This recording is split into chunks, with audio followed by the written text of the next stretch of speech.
Hi guys, welcome to Upload and Offload. I'm Katrina Love Jones and you are watching the first episode of our podcast. Please guys, welcome and introduce yourselves this way round first. Hi, I'm Marcus. I'm a youth worker. I'm Keely, I'm a teacher. I'm Jordan, a full-time student in final year. I'm Saraya and I'm a cultural producer. I'm Gus, I'm a cleaner. I'm Ali, known businessman. Charmaine, I'm a teaching assistant. Elias, aka Elijah, personal coach and bodyguard. I'm Carol, I'm a program manager. Nice to meet you all. Thank you all for coming to join us today with our first podcast. We're just going to get straight into it and talk about Black love today. Okay, so I'm going to throw the question out to you guys. You guys just answer and give your kind of experience or interpretation of what you think Black love is. So the first question is, what is Black love and is it instrumental and paramount in the upliftment of Black people? Who wants to go first? So don't let me have to pick you guys. So what is Black love and is it important in the upliftment of the Black people? So what is Black love? Go on, Ali. Black man, Black woman, setting a good example for those around them and their children. When you say setting a good example, what is that? I would say being affectionate to one another, being faithful, caring for one another, looking out for each other's best interests, and just leading by example. Okay. You see, I don't think there's any such thing as Black love. Okay. I think love is love, be it Black, be it white, be it whatever it is.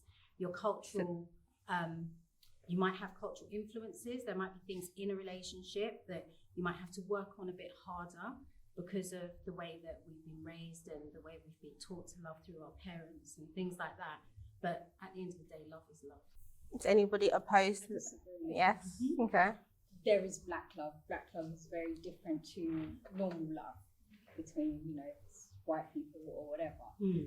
Black love is culture, as you said. It's two cultures coming together to maintain that culture, to reproduce that culture.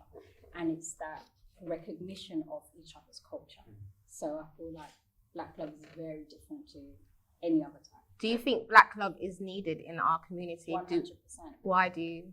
Because if you don't have that Black love, you don't have that culture. What are we? So do you think it diminishes the culture as a whole if we kind of mix into other races? But then isn't that education? Say if I got married to an Indian man or a Chinese man or someone else, does what we have together, I'm still gonna bring my culture into our relationship and bring my children up the way that my mum has brought me up. Mm-hmm. He's also gonna bring his culture into that relationship. Does that mean that what kind of love is that then? It doesn't mean it's not. It's just love. It's a clash. It's not. When you say a clash, what do you mean by clash? It's a culture clash. Then the child then becomes like, okay, so what do I go by? My mum wants to do things this way, my dad wants to do things this way. What do I do? Then you have a child who's confused. But they're taught to accept both cultures. It's like if I'm West Indian, if I get married to a man from Ghana, that's two culture clashes. There's like things like naming ceremonies. I might be thinking later, I don't want to do that. He might be like, well, it's my culture. My mum, my aunts, everybody's expecting it. So you've got that kind of clash there. But it doesn't mean that that it can't work. It doesn't mean that it's not love. It's not Black culture. Yes, different, African, Caribbean. That So- can work. But I feel like if you're doing a Chinese and that, I don't feel like it's the same thing. Sorry, I know Saraya's been waiting to speak. Then you speak after. Okay. Just expanding on Carol's point, it can't even just be defined between like a West Indian background or a African background. Within an African, if you have two couples from the same country, for example, my family's from Sierra Leone, we have various different tribal groups and they have their own practices and the way in which they, their own understanding, the way in which they express their own type of love. So do I believe that Black love exists? That's all I've been exposed to from when I was growing up. So it can exist. At the same time, I'm open to people like explore, because love is love. You can explore or find love with somebody who may not look like you or don't identify you, but it's all about the key fundamentals or components of a relationship. Understanding, willing to work with one another, and compromise that builds the foundations. But linking back to the original question, is Black love paramount to the advancement of our people or the upliftment of our people? I strongly believe that, and the reason why I say that is because that's what I've been exposed to, and it may not necessarily that end up with a Black man, or my brother would end up with a Black woman, but that respect and that bedrock of how people are supposed to move in this world and how you're supposed to love is fundamental for us as a people, because we only learn by example. It's very rare to that somebody will tell you something and you will go by what they say. Sometimes it's easier to learn from what you see. Okay. Yeah, I was going to raise the point, following up on what Charmaine says. Don't get me wrong, if you're with somebody of a different race, I don't believe that person can enhance you or your culture in any way, shape or form. But that doesn't mean that you are diminishing Black love by not being with a Black person. However, I do believe that, if you want to call it Black love, is the only thing that can uplift Black people. If we don't have a positive image or a positive perception of ourselves, then no one else is going to do that. And if that means the way that we love each other is the only way that we can uplift each other, then fair enough. But I don't believe that if you're with someone of a different race, that your children or whoever is going to cause them confusion. Okay. I believe it's about responsibility to a degree as well. Heard before that a nucleus home, which is mum, dad, and the children, is the building blocks to a nation, right? And as we all know, roughly 76% of Black households in the West are single parent. So we've actually got a responsibility to make an effort to make Black relationships work, because we've got a whole generation dependent on us. And we've got into a position where single parents is the norm. It's become the normality, and that's not the way it's supposed to be. And But also that Black home needs to be conducted in the right way. It can't be that it's a completely patriarchal home and it's the man runs the home. It needs to be the actual perception of what it means to uplift each other. Your mum uplifts your dad uplifts your mum. It can't just be like, oh well, this is how it is in our culture, and it just has to totally be accepted that in that home, if you're a woman, you're subservient to everyone else. That, in my eyes, then if that's what Black love is to me, it doesn't need to exist, because to me, it needs to be about the advancement and upliftment of everyone, not just Black men, not just Black women, but everyone. So in those homes that are saying, oh, like for instance, West Indian, my grandparents are West Indian and they're Roman Catholic and they don't believe in divorce. So they'll just stay together for 50, 60 years. Right. But to me, I don't care if I'm Black. To me, that's wrong. Like, what's the point? That's not going to do anything for me. So it's down to love. It's not going to do anything for their children. It's not going to do anything for their grandchildren. It's not going to show their children or grandchildren how to be with someone and how to love someone. My best example of Black love, similar to my grandparents, they were together 30 years. Did they fight? Yeah. Did they argue? Yeah. But things are not always perfect. Exactly. And sometimes that's what you need to see sometimes. Sometimes you need to see people work through the differences. You need to see them have an argument and see that they can make up again. And the perseverance to make the This is the relationship thing. work. That's part of Black love also, I think, as well. But that's anyone. That's anything. I think when you're talking about Black love, I don't see it as just, maybe me and my partner, or I see it as a community thing. Black love should be about our community. And if you're a single mum, what can you bring to the community with your Black love as a single mum? Or what can you bring to the community as a Black man that is married to a white woman? I don't think it's about an individual relationship, and that's why we don't move forward, because not everything is done as a community. It's about individuals. So it's not about people coming into our race. It's not about who we add to our marriages, or it's about what we bring to our culture. So if you're in a relationship with a white woman or an Indian man or a Chinese man, what do you bring as a black man to our community, and what does your white wife bring to our community? So I don't think it's as simple as, you know, just your relationship. And I'm married to a black man, you know. Yeah, Katie brought up the key factors really, and it's something in the beginning. But we're talking about black love is because it's something that's missing. All right, missing in the community, as you've spoken of.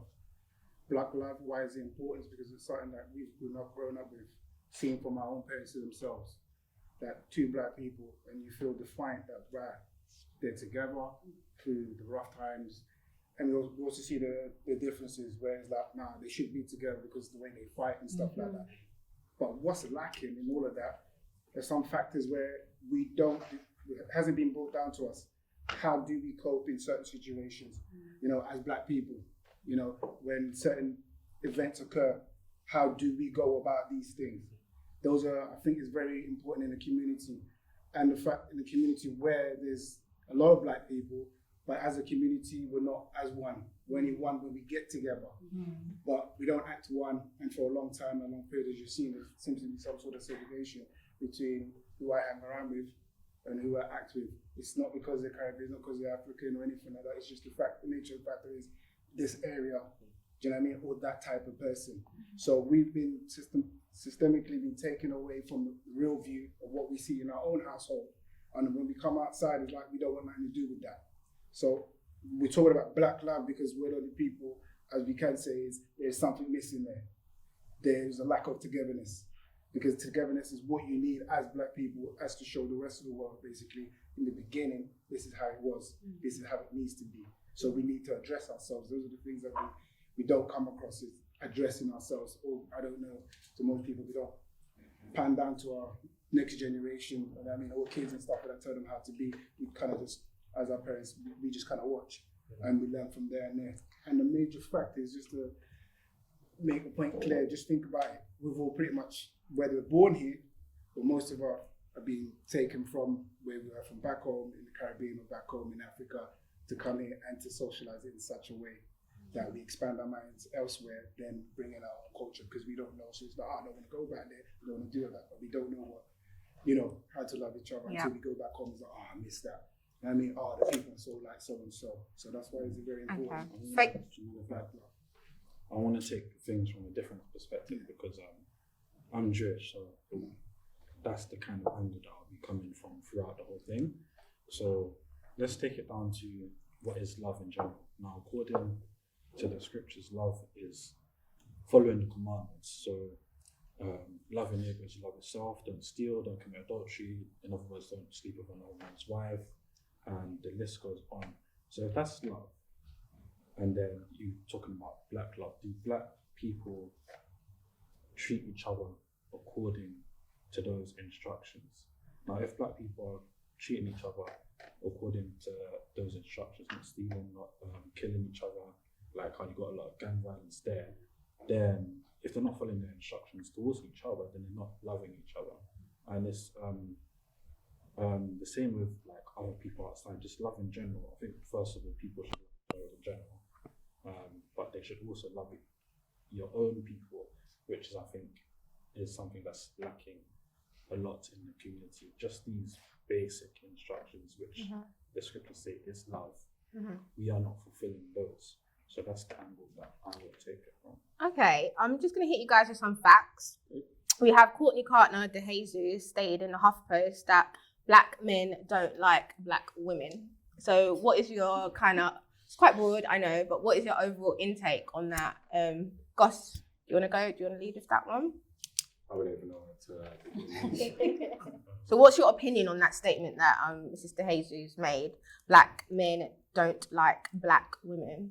So this is like based on colorism, defining down to that. I think I'll say a large part of it is true, an aspect of it, or the saying that black men love black women, but we don't like them, or to even both from Patrice or of the thing is, we we like you around us, but not all the time. And so I think that I'm saying that because there's an element of self-loathing and contempt, and most people say and talk about black love, I think it very much is, it's up in the air, it's a bit of fantasy, it's a bit of... Do you think it's a true statement? Do you think that's a true statement to make? Why is that? Why do you feel like it's both at the same time? I feel very conflicted, whereas in aspect of us, we like parts of people, but not all the time. When it comes down to colour, so shades of colour, why do you think Mrs. DeHazy stated that black men don't like black women? Why would you be 50-50 on that? I don't know what you're talking about the colour aspect. I thought you were talking about character and traits of that. No, yeah, go How on. was Mr. Jesus? Mrs. DeHazy is black. She's a black woman. She's a black woman? Yeah. I would say, are they talking about black people living in the West? So this is in the UK. In the Oh, UK. in the UK. Yeah. People have to speak for themselves. Okay. I could say I like a black woman. People have had very different experiences growing up. Mm-hmm. Everyone kind of grew up in their own kind of way. And there's things that we don't address, like the Willie Lynch syndrome. Okay, explain on that. Well, the Willie Lynch syndrome, I can't tell you to the T, but I know basically it was some sort of psychological warfare that was carried out on black people during colonial and slavery times. Mm-hmm. And you turn the old black male against the young black male, the light skinned male against the dark skinned male. Like, you know what I mean? So a lot of us, we have, and my brother over here, so we've got a lot of self-hate issues. Mm-hmm. So it kind of emanates, it comes out as us basically not liking the women. There's some young black men that have had relationships with their mums growing up. Mm-hmm. Yeah. So these things, they emanate differently as we grow up, and they come out differently. So it's almost like a person that's sick walking around that hasn't been diagnosed. Yeah. We're functional, but we're not right. Okay. We're not right, and I think it's quite hard to address a lot of these issues in a foreign line, quote unquote, you know what I mean? Mm-hmm. So yeah, these things like these discussions, these podcasts are good because these issues need to be addressed. Can I give you an example? When my son was younger, so maybe about 3-4 years ago, he said, you talk about girlfriends and things like that. And he said, Mum, my girlfriend is going to have long yellow hair. And, I really like girls with long yellow hair. So I said, okay, son. So obviously he's talking about white girls or Caucasian girls. And I said, why do you feel like that? And he said, because black women shout so much, because you shout so much, and you're moany and you're mean. And so I completely agree with what you said. Right. Obviously, he's a child and he'll learn as he gets more experience. They're impressionable. But his experience at the moment is that I tell him no. I discipline him and I come across as mean and angry and, you know what I'm saying, take out the bins and clean the room. So, and his experience with Caucasian women might be his school teacher who's just like, let's sit down and let's talk, and they have a different relationship. So for him, he just sees black women as... So what? Or the flip side of that is there's a girl in his class. She's like, Definitely. There was definitely a girl in his class, but she was the, she was not like me for him. And so he now believes that he loves Caucasian women because they're not like me. But then he'll get older and have different experiences with black women. Hopefully he will. Because what you said is true, because I have people in my family, guys, who will only date white women. And they say, I ask why. Oh, it's because black people are too loud, or black females are too demanding, they always want to overpower. So it's that mentality, they only see black women in a certain way. Quick question, how old was your son when you were making those statements? Oh, he was about 8. So that's concerning, because an 8-year-old to make statements like that, children around that age, say from when they're born, they're around 12, they usually repeat what they hear. Yeah, definitely. So that's definitely a statement that he's heard and repeated. Children, they're like a sponge. That's why when they're young, you be careful where you take them, what they see, because they soak up everything like a sponge. Yeah, but the thing is, I'm glad he made those kind of statements because it's about me educating my son and providing him with those experiences so he doesn't feel that way about the world. I mean, I don't care if he comes home with somebody who's pink. It makes no difference as long as there's love. Yeah. But, it's about educating your young people. So, can I ask the black women here, do you think black men don't like black women? That's what the next. I don't. I think you have a portion of men who their preference might be light-skinned women, white women, but you have got a large percentage who they do love black women. And it is their priority. If that's what they're going for, that's who they're looking at to build their futures with. I think one of the problems that we have, and I've witnessed it and experienced it, is that a lot of our Black men, we keep going back to our examples as our grandparents, but that was so long ago. As Black men have come up, not all, but quite a large proportion, they're broken. They haven't been communicated with, and therefore they don't know how to communicate. They haven't been shown love, so therefore they don't know how to show or receive love. They don't know, so they go for, they're saying, I'm going for the easy option. If I'm saying to you, get up and go and look for a job, I'm not going to sit in the house all day and run out my life and eat out my food. It's coming from a place of love. I'm not going to let you just sit there. Okay, so just to draw it back in, guys, what exactly are we defining as Black love? In a sense of colour, race, what exactly are you, what's your, go around the table, what is your definition of Black love? I believe it's all the factors there. First of all is race. So is that Black on Black relationships? Well, are we not doing any mixtures? Define it from where you've come back from. So where you've come from. So where we've come from, the only culture we know is Black. The only thing we see is Black. When you come here, there's an option. So your mind varies and says, I wouldn't mind giving this a go, or I wouldn't mind trying this. And we've pretty much all done that, because I'm sure, I know that Black men do love Black women, otherwise we wouldn't be on this table, first and foremost, you see, because we're speaking about it. When we don't speak about it, people go through suggestions. He did that, so do you know what I'm saying? I'm going to do that. It's what they see. So for you, it's just a Black person and another Black person being as one. But it's more it's than not that. mixing. Well, it's mixing. You mix the spirituality and everything else. You know from yourself, you're like, hey, if I have this, I can't have that with nobody else. But then again, like I said, we come from brokenness, most of us, and stuff like that. And that's the place where we start to depict, where is that really my worth, or is that my value? Do you know what I'm saying? Because with Black people, we know we're more than that. And we always see ourselves more as conquerors. So it's what we accept as a Black couple. Okay, so Ali next, and then I'll go to Goss, and then you next. Yeah, I was going to say, a large part, I think, is education.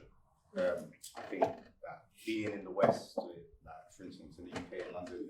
Your personal definition of Black love, well, just I think personally. it involves education. Okay. Because a lot of us don't come from the same cultural backgrounds. Yeah, we're all Black, we share that in common.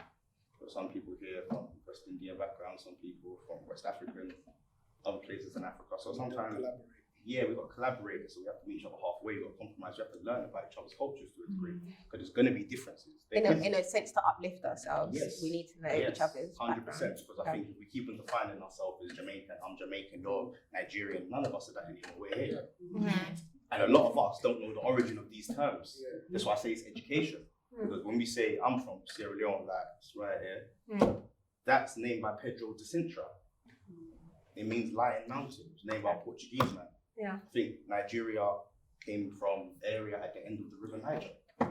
So we have to go back and re-educate ourselves to know kind of who we really are. And then we can kind of say, oh, we've got more in common than we have not in common. Just in you. Goss? I was trying to frame the question from a masculine perspective, and so I was asking, do Black women love themselves and like themselves? Okay. And that's where I was going to go, is that Black love for me is on a very personal level, is a love for myself, a love for my culture, a love for my, like, I have never once, and I can swear to this, wished I was lighter, wished that I wasn't Black. I love my skin, I love my culture, I love my people. And as I've got older, that love for being Black has become stronger and stronger to a point where I will explore, like you said, other cultures, other food, want to go to, like, I've always wanted to go to Ghana, and actually I'm only now doing something about it. Just things like that. So it is, it's just a love of self. And if you've got a love of self, then that then comes out into your family and the way you raise your kids. 100%. And you then, you know that it's really important for your children to then understand what it is to be Black. What it is. So, like, even if you are in a relationship with somebody who isn't Black, or like I said, is Chinese, whatever, your child will still understand and have a love for that part of them that is Black. And that's why yeah, And So, I resonate a lot with what Carol is saying. It does come. I think black love should be defined as love of self, because once you love yourself, once you know yourself, once you are comfortable with navigating the world in your true essence, you'll then your vibe will attract your tribe, and whoever your partner is, be it another black man or someone from an Asian background or Caucasian background, you will be able to build something that is long lasting and substantial, but it will be based on you. I feel as though with black love from a black man, black woman perspective, there's been so much hurt or brokenness that's been experienced by both the male and female component that sometimes it's difficult to even try and create a non-toxic relationship. Because if you've got two broken people that aren't ready to heal, you're going to then be reproducing offspring that are going to see or even inherit that brokenness, toxicity into their DNA. And is that something that we wish to promote just for the sake of black love or a hashtag or something that looks cute for the brand? I feel like there's a lot of healing that needs to be done, and that comes from within self, and then you can move forward. So going back to a point that Ali made about single-headed households, where a young person or a child might not have mum and dad under the roof, what's the thoughts on how you can promote positive black imagery, positive black self, positive black love? Just because they're not in the same household, it doesn't mean that they can't parent together. Yeah. So ideally, to have mum and dad at home with you is the perfect scenario. To be able to raise your children in that environment, I think is great if it's a positive environment. Where you're not able to do that, so with my children, I wasn't able to do that, but my children have full, interactive, positive relationships with their dad. Yeah. Keely's my daughter, and she was brought up with me and her dad in another household, and went to him and came to me. Me and her dad would go to parents' evening. She's fully has a relationship with all of her siblings, and she was brought up and in the way that she is now married. She's a teacher. She has her children with the same person. She's living herself. So it doesn't mean that just because you're a single parent household that you can't raise your child to be positive and strong within themselves. But if co-parenting isn't an option, because sometimes it's not always an option in our community, it's down to the village. What exactly for you guys, to educate possibly our listeners? What do you think the potential stances we can do? The potential stance is knowledge, first and foremost, because like you said, we look at our parents and stuff like that. Some of them do co-parent. I went into fostering for a short period of time with my brothers and sisters. Mum was like, go back to your dad. I was like, Mum, I'm trying to chill with you. She's like, no, go stay with your dad. And I had to take that as like, right, man, you really being that deep. She's like, no, I'm looking after these lot. But I was like, I'm not even the oldest, no, I'm the youngest. I'm in the middle, so we've got the oldest and the youngest with me. So I was like, okay, cool. My dad just, I was like my dad's favorite, so I was the first boy, so my dad was like, stay with me type of thing. I didn't hate my dad, but my dad grew up feeling as if like I hated him and stuff like that, so that had a mental effect on him. Yeah. I stayed with my dad at times, and sometimes I stayed with my mum's.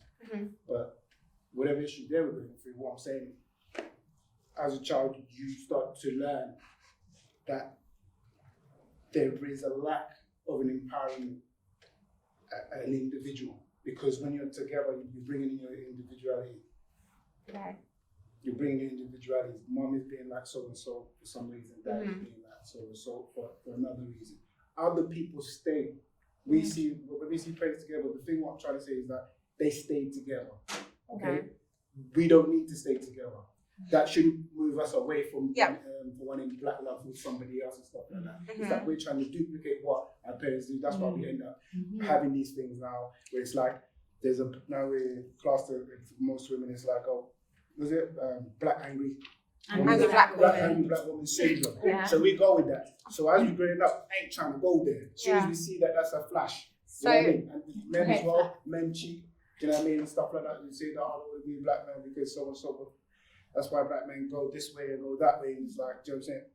So there's something in the thin line trying to separate us for the right. But drawing back. So that's what I was going to say. I feel we need to remove the stigma around the word black. Oh, is black love as good as love or white love? It's everything we're talking about is something anybody should do, no matter what colour you are. Yeah, you should So for uplift you, black yourself. love isn't a You thing. should uplift yourself. You should uplift your culture, and just by, like Carol said, loving yourself, and being comfortable in who you are, and you're passing that on to your children. I feel like the minute there's an issue, we then start to connect the word black to it. Yeah, if you've got two middle-class people, black people, raising kids, successful, their kids are going to university, no one talks about them being black. They just say, your parents are successful, you had a good upbringing. No one said you had a good black upbringing. Do you know what I'm saying? The minute you're a single parent, oh my gosh, that's you brought up typically black, or there's always this connection or stigma, and it's not done by us. But we need to remove it. See, I think that is done by us. I don't mean white love, don't get me wrong. Chinese love. Don't get me wrong. We perpetuate it, but we certainly we don't put it out there as that. But we're defining it by other people's standards. And but what I mean is, we just need to remove the word black from it whenever there's anything negative that happens. That's just something that happens. They put this word, and the word stigma, whether we like it or not, it's a stigma. We didn't describe ourselves as black. I agree that it was began by the others.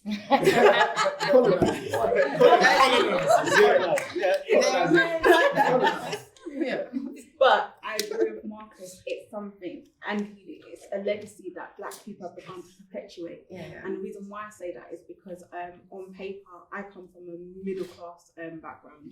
Both parents work, have very good jobs, homeowners, all their children who are of the age to go to university have gone to university.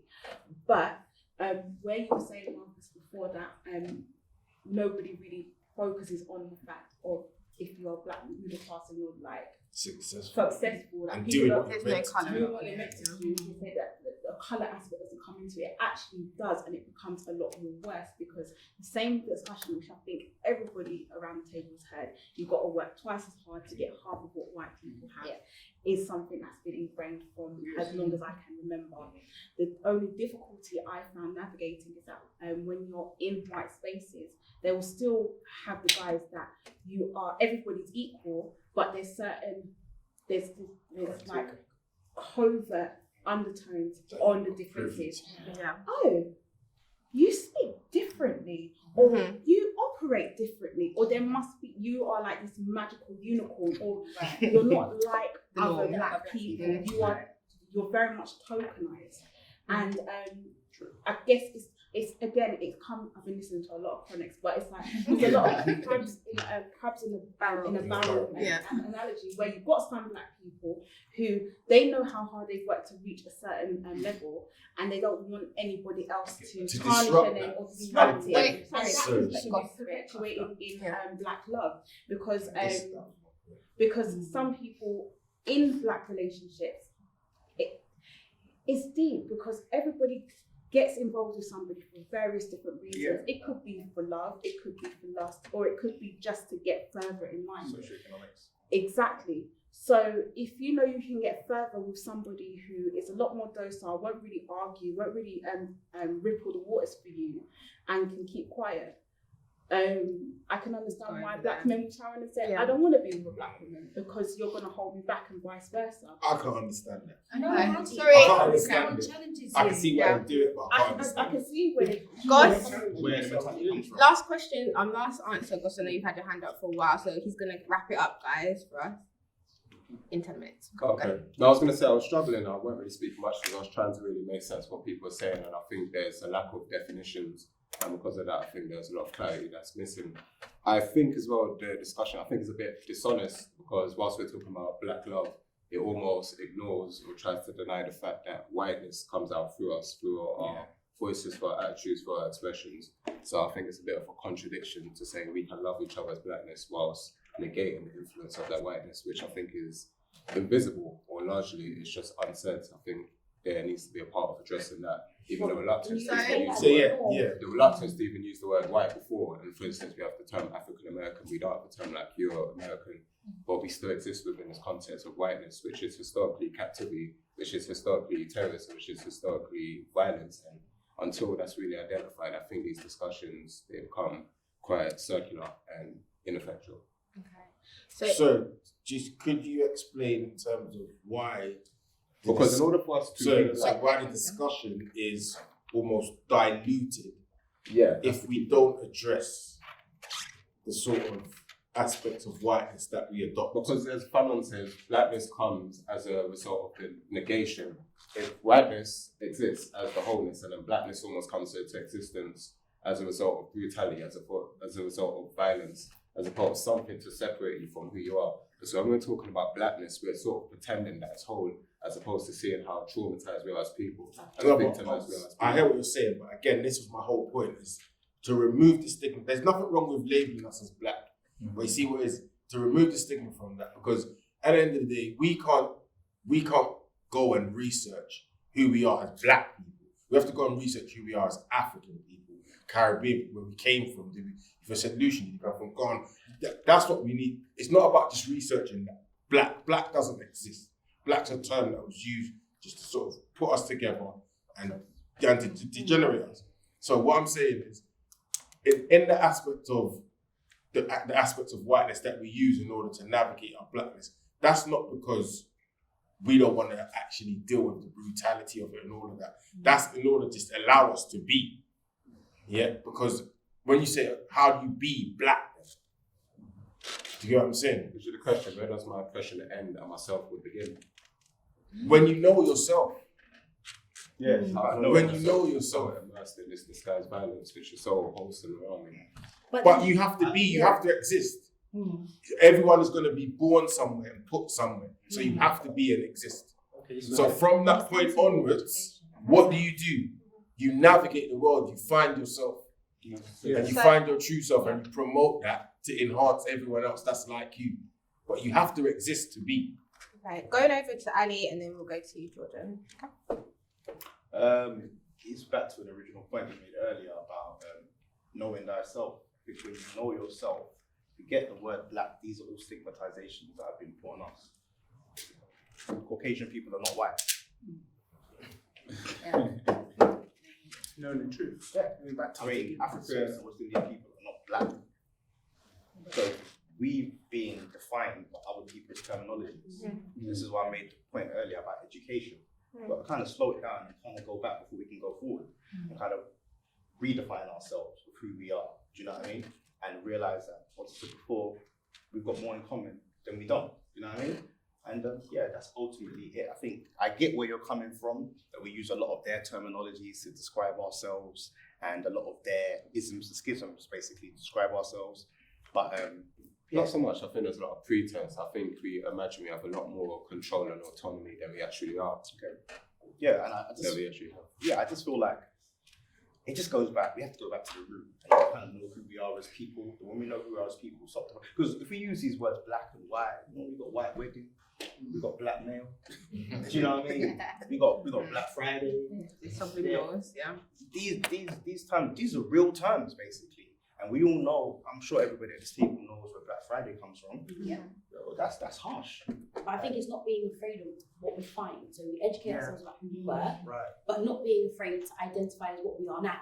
Right. I used to say to Dernel, no, I'm British. Right. I'm happy to be British. Right. She used to look at me confused, like, well, what do you mean? I was born in London. I'm a Londoner. And if they said to me, go back, I would be confused. Go back to where? Where am I going back to? Because I would have no idea what I'd done. What to do once I got back there.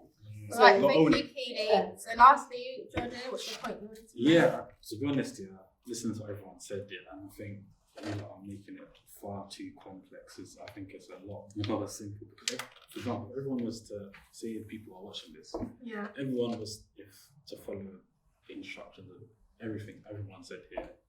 Everyone would be, all the black people watching would be confused. Do you know what I mean? In what regards? So- Why would they be confused? Yeah, I was going to, like, everyone's saying, you need to do this, you need to do that, you need to do that. So by the time, say if I don't know, say my cousin's watching this, he's listening to what everyone's saying, then he goes and follows what everyone's saying, then it's just going to lead into further confusions and questions. So where I'm going with, It's subjective. He's got his own mind. He can take a little bit. I mean, this is just everybody's opinions, but he can take a little bit of what Soraya has said. He can take a little bit of what Charmaine has said, and then he comes to his own conclusion. Because only a fool runs with what everybody. Oh yeah, go and put on like a purple bikini and run down the high street naked. It's like you take instructions, you digest it for yourself, and then you go forward with your understanding of it. Thank you guys for the discussion. I've been Katrina Love Jones, and thank you all for coming to the first Upload and Offload podcast. And this looks like we're going to have to do a part 2, guys, because I know you guys have a lot of stuff to say. Okay, so we're going to come back. Hopefully you guys can join us again. Thank you all for coming, and we're out. Hi guys, my name's Ali. I'm here to promote my clothing line, which is called Sticks and Stones. Our handle is STX_AND Stones. Look out for us. Our slogan is Born Out of Revolution. Sticks and Stones epitomizes bounce back ability, overcoming adversity, and forgetting up that everybody expects you to stay down. So check us out, Sticks and Stones, STX_AND Stones. Check us out on Instagram. Cheers, thanks.